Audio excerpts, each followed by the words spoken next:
Isuzu Crosswind. Ito yung stock. Ito yung papalit ko for the meantime.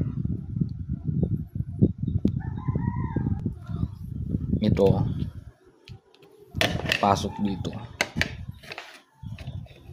Pwede naman pilitin lang konti, then pasok yan. Para if ever gusto mong ibalik, ay madali na. Pwede ibalik yung ganito, and then dito. Ayan, nakapasok na. Tutulak natin. Oh, di ba? Walang modification. Pasok lang, matigas naman, hindi matalagyan. Oh, ayos. Pasok na. Yan lang kasimple para sa Isuzu Crosswind. Try lang.